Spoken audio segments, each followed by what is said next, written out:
열왕기하 2장 8절부터 14절입니다. 오늘 설교 본문은 1절부터 25절까지, 2장 1절부터 25절까지 말씀드릴 것이고, 읽는 것은 8절부터 14절까지 읽도록 하겠습니다. 교독하겠습니다. 엘리야가 겉옷을 가지고 말아 물을 치매 물이 이리저리 갈라지고 두 사람이 마른 땅 위로 건너더라. 건너매 엘리야가 엘리사에게 이르되 나를 내게서 데려감을 당하기 전에 내가 내게 어떻게 할지를 구하라. 엘리사가 이르되 당신의 성령이 하시는 역사가 갑절이나 내게 있게 하소서 하는지라. 이르되 내가 어려운 일을 구하는도다. 그러나 나를 내게서 데려가시는 것을 내가 보면 그 일이 내게 이루어지려니와 그렇지 아니하면 이루어지지 아니하리라 하고, 두 사람이 길을 가며 말하더니 불수레와 불말들이 두 사람을 갈라놓고 엘리야가 회오리 바람으로 하늘로 올라가더라. 엘리사가 보고 소리 지르되 내 아버지여 내 아버지여 이스라엘의 병거와 그 마병이여 하더니 다시 보이지 아니하는지라. 이에 엘리사가 자기의 옷을 잡아 둘로 찢고 엘리야의 몸에서 떨어진 겉옷을 주워 가지고 돌아와 요단 언덕에 서서 엘리야의 몸에서 떨어진 그의 겉옷을 가지고 물을 치며 이르되 엘리야의 하나님 여호와는 어디 계시나이까 하고 그도 물을 치매 물이 이리저리 갈라지고 엘리사가 건너니라. 아멘. 감사합니다. 열심히 경화드립니다. 지난주에는 우리가 두 명의 아하시아에 대해서 살펴봤습니다. 한 명은 아합의 아들 북이스라엘의 왕이었던 아하시아고, 한 명은 아합의 딸의 아들 남유다의 왕이었던 아하시아입니다. 둘은 1년과 2년의 짧은 통치 기간을 지냈는데 둘 다 정말 아합의 영향을 받아서 악한 통치를 하다가 처참하게 하나님의 징계를 받아 죽음을 맞이한 두 명의 왕을 살펴보면서 우리는 이 세상의 영향을 받지 말고 정말 하나님의 권위 아래서 하나님의 영향을 받고 하나님과 함께 살자라는 말씀을 나눴습니다. 오늘은 이제 다시 열왕기 하로 넘어왔는데 이게 연대기적으로 지금 설교가 이어지기 때문에 역대상이든 열왕기 하든 그 연대기 순으로 가고 있다는 사실을 이해하시고 오늘은 선지자의 사역에 관한 말씀이 되겠습니다. 그래서 선지자라고 하면 그 이스라엘의 왕의 시대에 왕과 대제사장이 있는데 또 한 축이 바로 선지자입니다. 그래서 대제사장은 하나님 앞에서 예배를 주관하고 하나님 앞에서 말씀을 교육하는 일에 전념을 하고 위로하고 기도하는 일에 전념을 하는 직분이었다면 선지자는 그렇지 못할 때에 따끔하게 충고를 하고 하나님의 능력으로 그들을 통치하는 그러한 역할을 감당했던 자들입니다. 그래서 오늘 살펴볼 엘리야와 엘리사도 마찬가지로 그러한 일들을 감당을 했는데 정말 오늘 우리가 살펴볼 장면에서는 그 엘리사가 엘리야의 마지막을 끝까지 이제 따라다니면서 그의 영적인 승계를 이어받고자 하는 열심을 우리가 살펴보게 될 것입니다.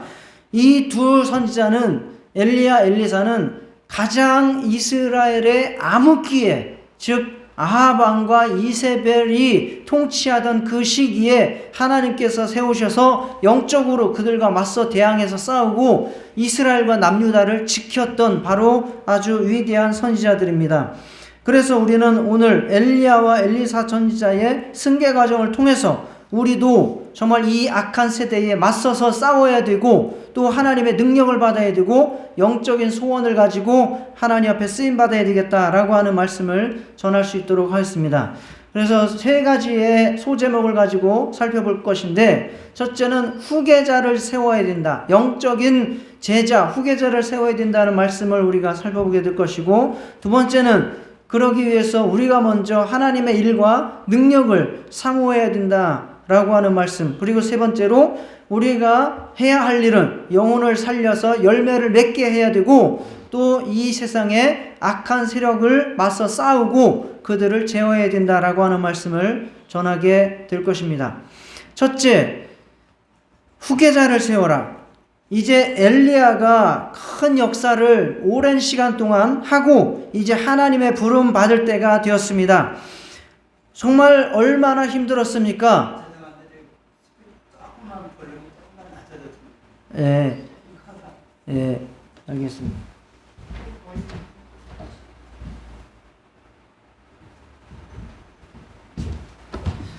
예. 엘리야가 얼마나 오랜 기간 동안 얼마나 오랜 고초를 당하고 수고하면서 정말 그 악한 세력과 싸워서 이스라엘을 지키고 또 하나님의 뜻을 이루어왔습니까? 그런데 그도 이제 나이가 들어서 이제 사역을 마감하고 하나님께 부름받을 때가 되었습니다. 그는 특별히 하나님께서 들려 올릴 것이라고 하는 그러한 어떤 암묵적인 이제 하나님께서 지시하심이 그에게도 있었고 그를 따르는 제자들에게도 있었습니다. 그래서 하나님께서 그를 올리시기 전에 들려 올리시기 전에 엘리야는 마지막으로 자기가 하고 싶은 가장 중요한 일을 이제 하게 될 것입니다. 그 일이 무엇인가? 여러 군데를 돌아다니고 있습니다. 이제 2장 1절부터 쭉 보시면 길갈에서 출발을 하죠. 그래서 베델로 갔다가 여리고로 갔다가 요단으로 가게 됩니다. 이 동네가 무엇이기에 이곳을 돌아다닐까요? 무엇이기에 이곳을 돌아다닐까요? 생의 마지막에, 이 생애의 마지막 그 날에 왜 이 동네를 돌아다닐까요? 이 동네의 특징은 무엇일까요? 그것은 바로 이 동네에 엘리야가 세운 신학교가 있기 때문입니다. 선지학교가 있기 때문입니다. 엘리야는 영적으로 큰 능력을 행하고 왕을 대항해서 싸우는 일도 했지만 그거보다 더 중요하게 한 일은 신학교를 세우고 즉 선지학교를 세우고 그곳에서 영적인 지도자들을 훈련시키는 일을 해왔던 것입니다. 그래서 그 인생의 마지막 날에 그는 그 선지학교를 돌면서 그들에게 마지막 부탁을 하고 권면을 하고 기도를 하고 그리고 나서 그는 하나님께 올라가기로 한 것입니다.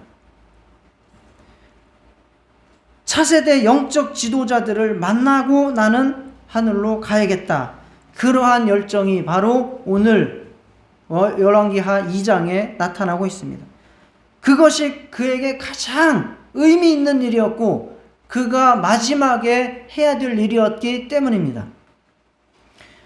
요즘 우리 교회, 우리나라의 영적인 상황, 전 세계의 영적인 상황, 정말 우리가 걱정하지 않을 수 없는 상황입니다.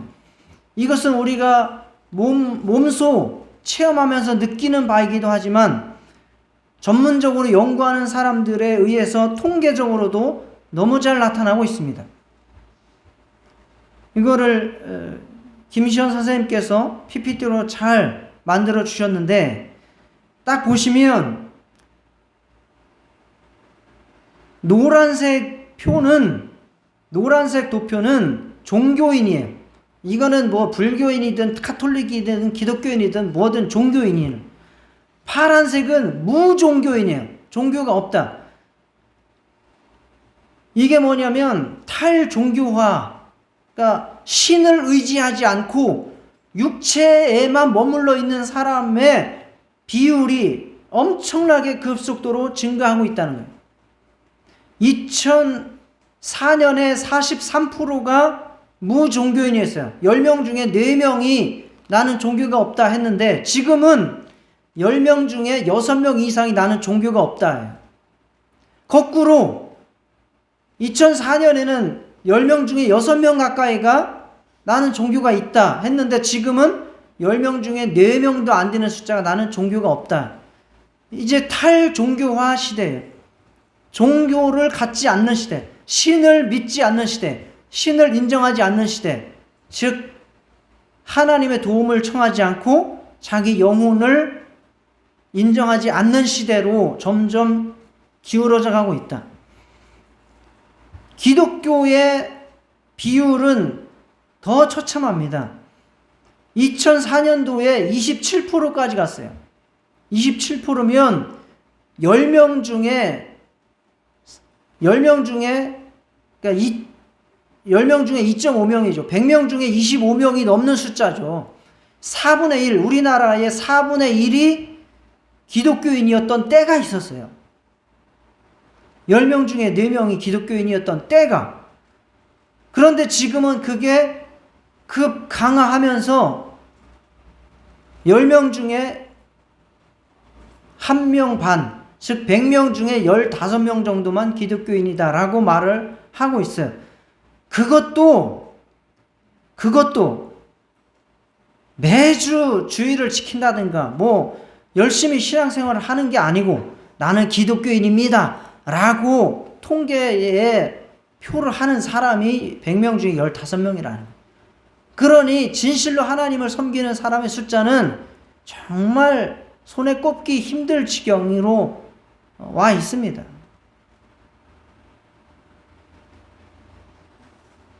그런데 이런 추세는 불교도 피해가지 못하고 있다는 거죠. 사람들이 전체적으로 영적인 것이나 신에 대한 관심을 아예 꺼버리고 있다. 이런 상황이 기독교의 위기고 정말 하나님 나라가 점점 쇠퇴하고 있다는 증거를 보여주고 있습니다. 그래서 우리는 이러한 육체에만 머물러 있는 얄팍한 사회, 탈종교화의 바람이 거세지고 있는 이러한 사회, 이러한 현상, 이것에 대해서 우리는 경각심을 갖고 나 하나만의 신앙생활을 유지하는 데서 멈추지 말고 정말 어떻게 하면 더 옆 사람에게로 또 다음 세대로 이 복음이 이어지게 하고 하나님의 나라가 확장될 수 있을까 우리는 고민하고 기도하고 또 열심을 다해야 될 것입니다. 엘리야 선지자가 그 생애에 가장 중점적으로 한 일이 제자를 양육하는 일이었고 자기 생애의 마지막 날 한 일이 제자를 돌보는 일이었습니다. 예수님도 마찬가지로 그 일을 하신 것이고 그렇게 끝까지 제자들을 사랑하시고 하늘로 올라가신 것 아닙니까?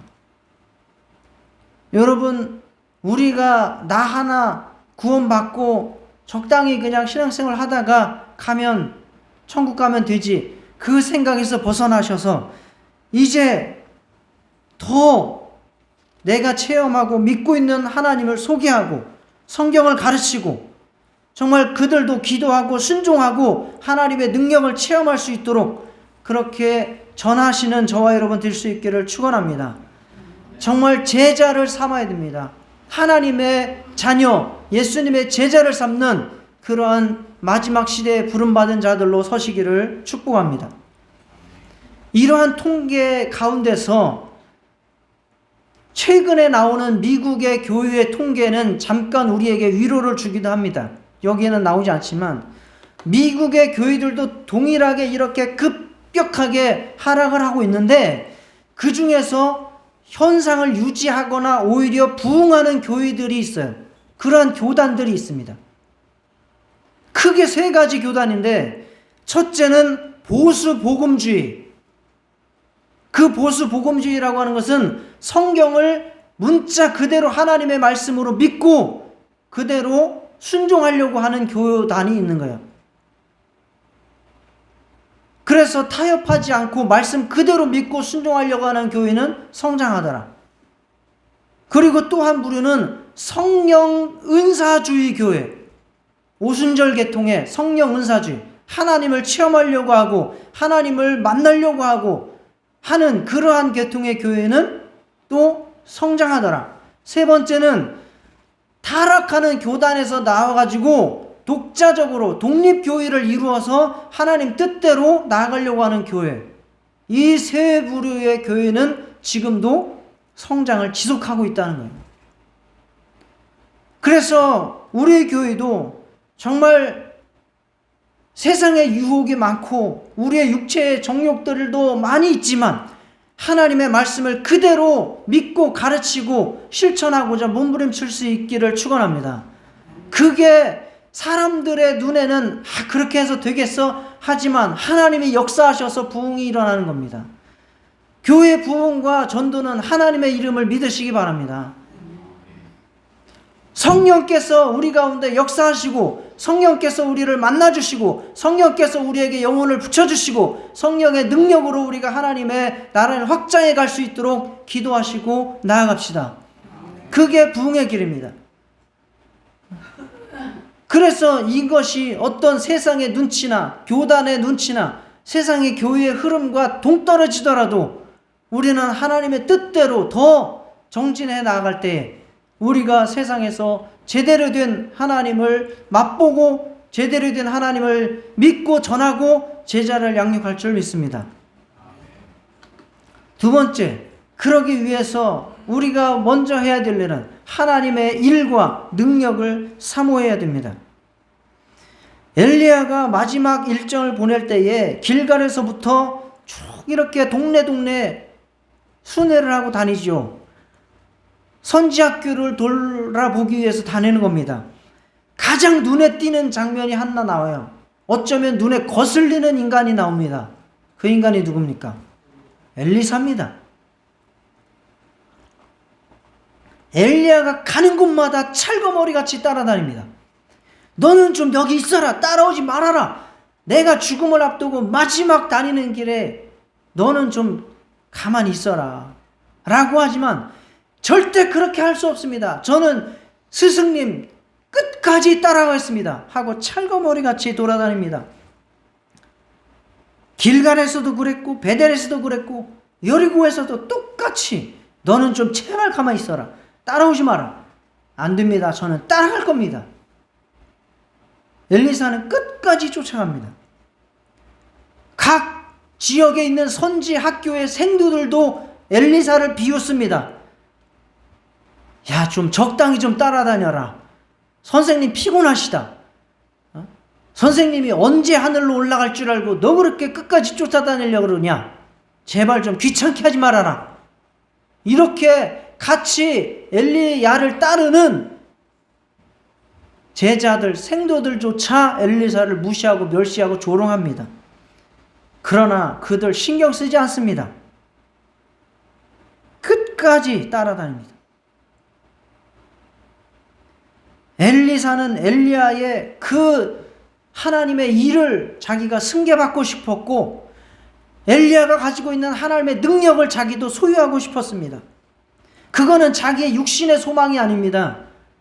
육신의 교만함을 위해서가 아니라 출세를 위해서가 아닙니다.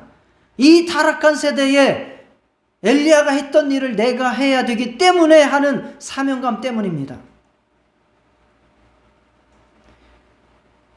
엘리야를 귀찮게 하는 정말 그러한 무례함이라도 상관없습니다. 에티켓을 지켜야 한다라고 하는 그 다른 제자들의 어떤 예절, 그것도 상관없습니다. 그런 모든 것들을 초월해서 나는 하나님의 능력을 받아서 하나님의 일을 해야겠다라고 하는 간절함이 엘리사에게 있던 겁니다. 마지막 이제 요단강가에서 엘리야가 엘리사에게 묻습니다. 내가 너에게 어떻게 할지를 말하라. 그랬더니 말을 듣자마자 엘리사가 말합니다. 스승님의 성령, 엘리야의 성령이 하시는 역사가 갑절이나 내게 있게 해 주십시오. 갑절이나. 이것은 두 가지의 의미가 있는데 첫째는 이 갑절이라고 하는 것은 바로 장자가 유산을 받을 때에 받는 비율입니다. 그러므로 갑절의 능력을 달라고 하는 것은 내가 당신의 영적인 후계자가 되고 싶습니다. 당신이 이 악한 세상 아합과 이세벨과 싸웠던 그 일 제가 감당하겠습니다. 악한 왕을 깨우고 악한 이스라엘 백성들을 훈계하는 일 제가 감당하겠습니다. 그거 좋은 일 아니고 힘든 일인 거 다 알고 있습니다. 그럼에도 제가 아니면 누가 감당하겠습니까? 그 일 제가 감당하게 해주십시오. 또 하나는 이 세대가 선생님이 할 때보다 더 악합니다. 그래서 선생님 있을 때의 능력으로는 감당할 수 없습니다. 저는 선생님보다 능력이 너무너무 부족한 자입니다. 그렇기 때문에 갑절은 있어야 제가 감당할 수 있습니다. 겸손합니다. 오히려 겸손함. 간절함과 겸손함. 저에게 갑절의 능력을 선생님이 역사했던 성령, 선생님께 역사했던 성령의 능력이 갑절이나 저에게 있게 해주십시오. 그래서 그는 이 악한 세상과 맞서 싸우기를 소망했고 하나님의 능력을 그렇게 구했습니다.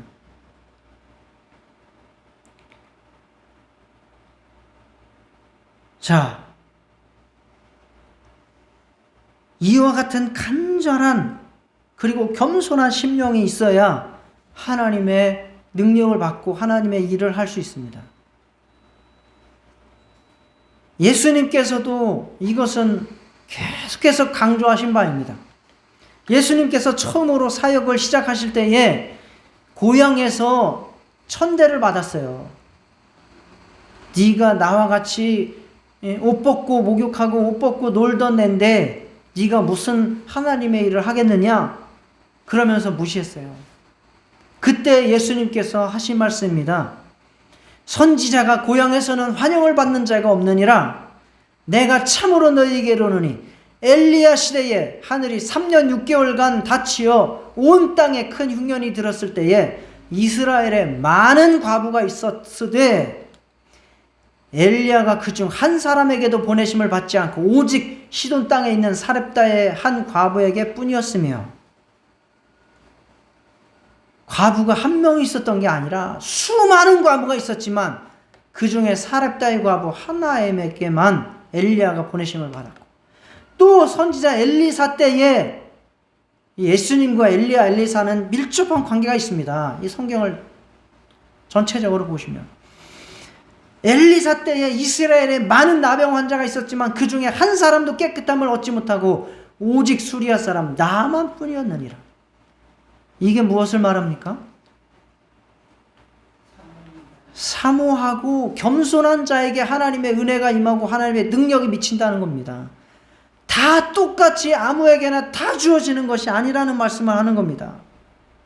교회에 똑같이 앉아있다고 똑같이 구원받고 똑같이 은혜받고 똑같이 축복받고 똑같이 기도응답받고 똑같이 능력받는 건 아니라는 것입니다. 하나님 앞에 겸손하게 하나님 앞에 간절하게 나아가실 수 있기를 축원합니다. 예수님께 치료받았던 자들 다 보십시오. 아무나 다 은혜받은 거 아니고 치료받은 것 아닙니다. 12회를 혈류증으로 앓는 자 중에 아무에게도 고침을 받지 못하던 여자가 예수의 뒤로 와서 그의 옷가에 손을 대니 혈류증이 즉시 고쳤더라. 이때에 예수님을 따라다닐 때 수많은 군중이 밀고 밀리고 하던 그때입니다. 그때에 아무에게나 옷깃이 스쳤다고 해서 능력 나타나지 않았어요. 정말 간절함을 가지고 12회를 혈류증으로 앓던 그 여인에게만 하나님의 능력이 나간 줄 믿습니다. 그때에도 수많은 맹인들이 있었어요. 그러나 그 중에서 예수님이 지장하신다는 소리를 듣고 나가서 간절히 소리를 질러 겉옷을 벗어버리고 예수께 나아가서 다윗의 자손 예수여 나를 불쌍히 여기소서 소리치는 맹인만 예수님을 불러세워서 눈이 떠졌습니다. 그 당시에도 죄인도 많고 심령이 가난한 사람 많았지만 그들이 다 예수님을 만난 것 아닙니다. 정말 예수님이 지나가는다 소리를 듣고 돌 무화과 나무 위로 기어 올라가서 지나가는 예수님의 눈길을 사로잡고 그의 관심을 끌었던 삭개오만 내려와라 내가 내 집에 유하여야겠다. 그리고 그렇게 해서 그는 구원을 받게 된 것입니다. 또 이방 여인이라 할지라도 정말 예수님 앞에 나와서 내 딸이 흉악히 귀신 들렸나이다 고쳐주십시오. 주인이 먹는 떡을 개들에게 던지는 것이 마땅치 않다라고 그렇게 무시받고 천대를 받았지만 그럼에도 불구하고 주여 올소이다. 맞습니다. 그렇지만 개들도 주인의 상에서 떨어지는 그 부스러기를 먹습니다. 부스러기 은혜를 사모했던 그 겸손한 여인에게, 가나안 여인에게 하나님의 능력이 임해서 딸이 귀신이 떠나가는 역사가 나타났습니다. 다윗은 하나님을 얼마나 사모했던지 사타구니가 다 드러나도록 덩실덩실 춤을 추었습니다. 야곱은 얼마나 하나님의 복을 사모했던지 고관절이 다 부러져서 평생을 절뚝발이로 살게 될지언정 하나님의 은혜를 사모함으로 하나님 앞에 축복을 받은 자가 되었습니다. 그래서 예수님이 우리에게 마지막으로 하시는 말씀이 뭡니까? 침례 요한의 때로부터 지금까지 천국은 침노를 당하나니 침노하는 자가 빼앗느니라. 침노하는 자가 빼앗습니다.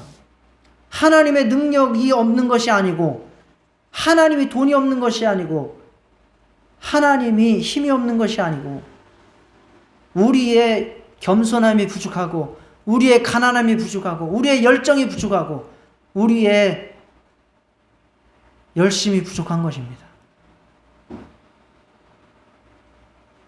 정말 이 엘리사의 열심, 엘리사의 열정, 엘리사의 사모함, 우리도 본받아서 정말 하나님, 저에게도 하나님의 능력을 주십시오. 저에게도 하나님의 일을 감당케 해 주십시오. 저에게도 은혜를 베풀어 주십시오. 저에게도 하나님의 축복을 내려 주십시오. 간절히 기도할 수 있는 저와 여러분 되시기를 축원합니다. 신앙생활을 점잖게 해서는 안 됩니다. 적당히 해서는 안 됩니다. 폼 잡고 해서는 안 됩니다.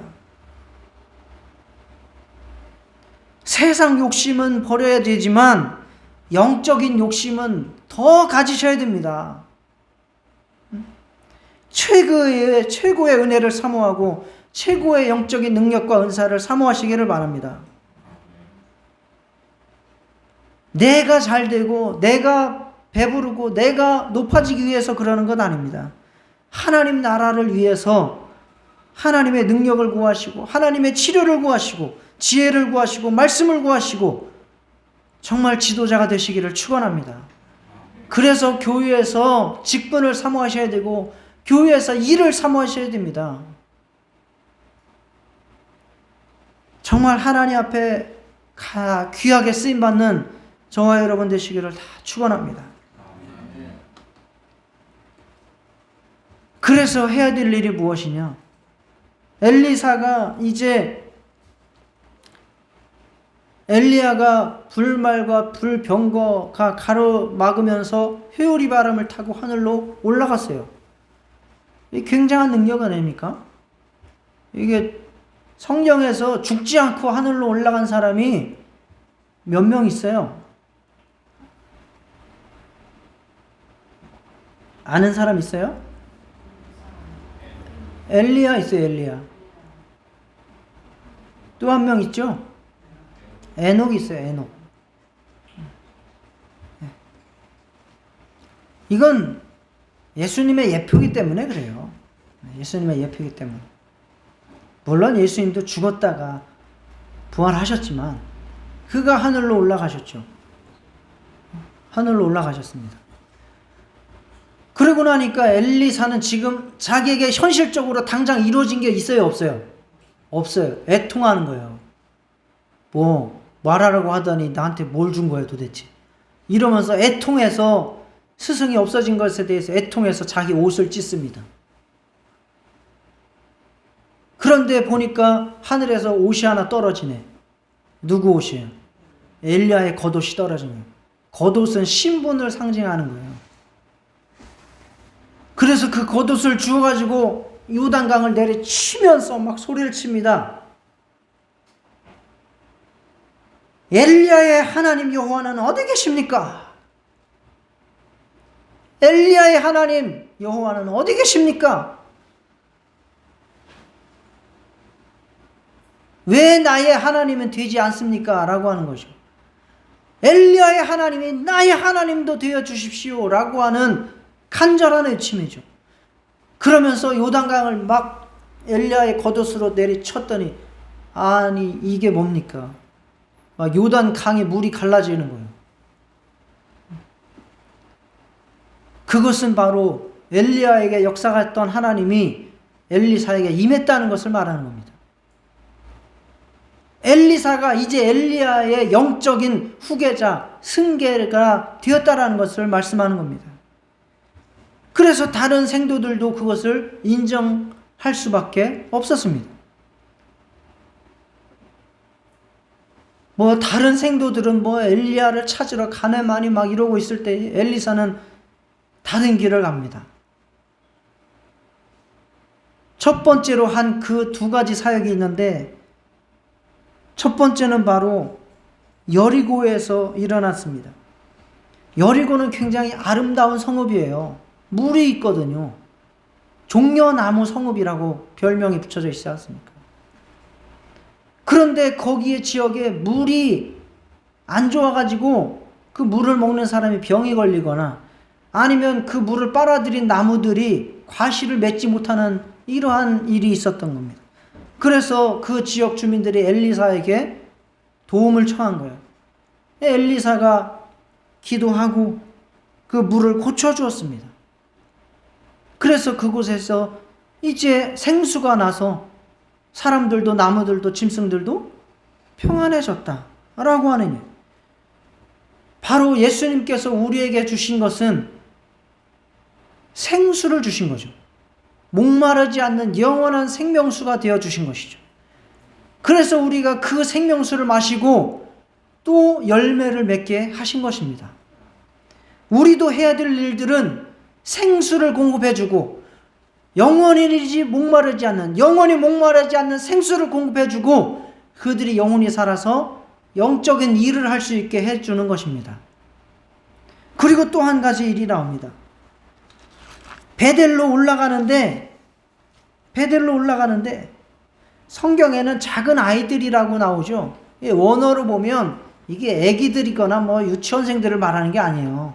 젊은이들을 말하는 거예요. 10대 후반에 아주 한참 혈기왕성한 젊은이들을 말하는 거예요. 그 애들이 엘리사를 보고 막 계속 쫓아오면서 조롱을 합니다. 뭐라고 조롱을 해요?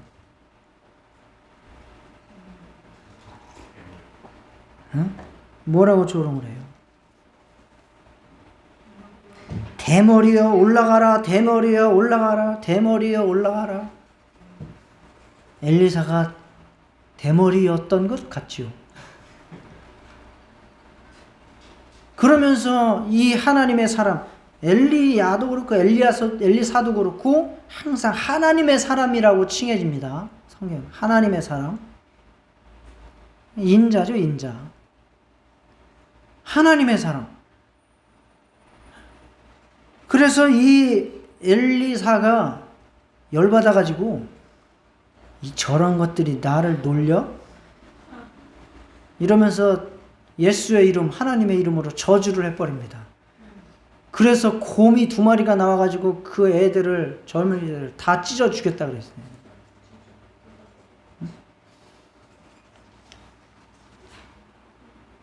42명을 찢어 죽였다는 거예요. 제가 말을 이제 의심을 드리려고 일부러 열받아서라고 했지만 엘리사는 개인적 감정으로 이렇게 한 것이 아닙니다. 그리고 이들이 철없는 애기들도 아니에요. 다 자기가 분명히 영적인 적과 아군을 구별할 수 있는 사람들이고 하나님의 사람과 원수의 일을 구별할 수 있는 사람들이에요. 의도적으로 하나님을 회방하고 하나님의 일을 하는 사람을 조롱한 것입니다. 특히 이 베델이라고 하는 동네가 원래 이스라엘 역사에 있어서 예배의 장소고 정말 축복의 장소이지만 남북으로 갈라진 이후에 이 베델은 여로보암이 우상을 세워서 금송아지를 여기다 세워놓고 정말 우상 숭배의 마을로 변화시킨 그 동네입니다. 이들은 우상 숭배자들이었던 겁니다. 하나님을 대적하는 자들이었던 겁니다. 그래서 영적으로 하나님의 일을 회방하고 하나님의 권위에 도전하는 자들을 여호와의 이름으로 저주해서 42명이 찢겨 죽게 한 것입니다.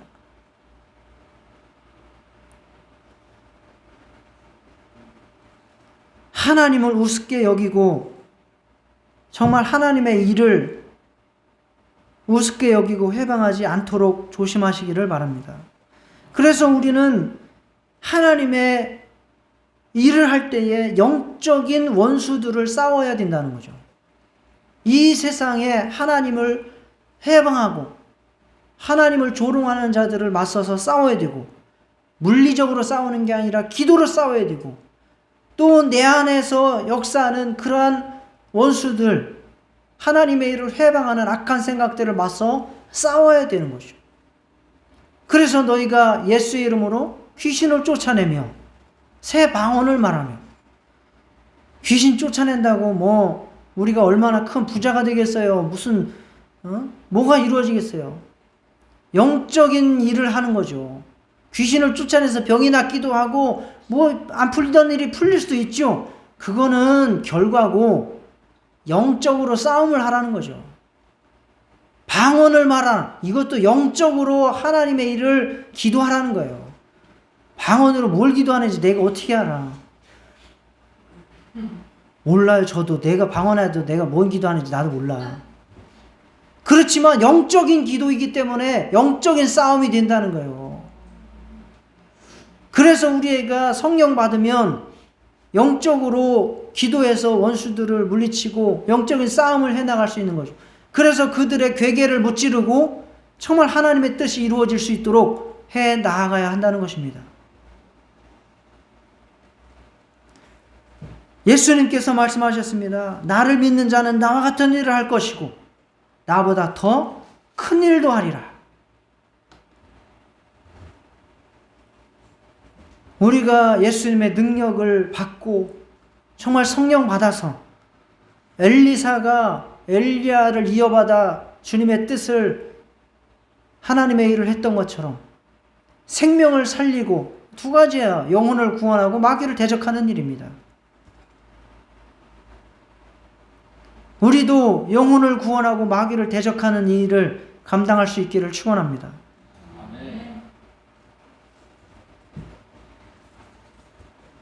영적 제자, 후계자를 세우기 위해서 마지막까지 선지학교를 돌면서 헌신했던 엘리야. 그 일은 정말 오히려 수많은 그런 선지 생도들에 의해서라기보다는 간절히 겸손하게 하나님의 일을 소망하고 그 능력을 간구했던 엘리사에 의해서 이루어진 것입니다. 우리도 엘리사처럼 하나님이 주시는 영적인 유산을 귀하게 여기시고 정말 하나님이 주시는 특별한 은혜를 사모하시기를 축원합니다. 세상에서 실패했어도 하나님의 은혜 받고 하나님의 일에는 성공할 수 있기를 축원합니다. 성령의 기름 부으심을 간절히 사모합시다. 포기하지 말고 끝까지 매달립시다. 가난하고 겸손한 영혼 위에 성령을 부으시고 하나님께서 사용하실 줄 믿습니다. 우리도 영혼을 살려서 그들도 열매 맺는 자가 될 수 있도록 변화시킬 수 있기를 축원합니다. 이 세상 악한 세력들을 물리치고 정말 하나님의 능력이 이 세상에 다시 한번 부흥의 역사를 일으키게 할 수 있도록 우리 모두 힘써서 기도하고 순종해 나갈 수 있기를 축원합니다. 다 같이 기도하시겠습니다. 하나님 아버지, 우리가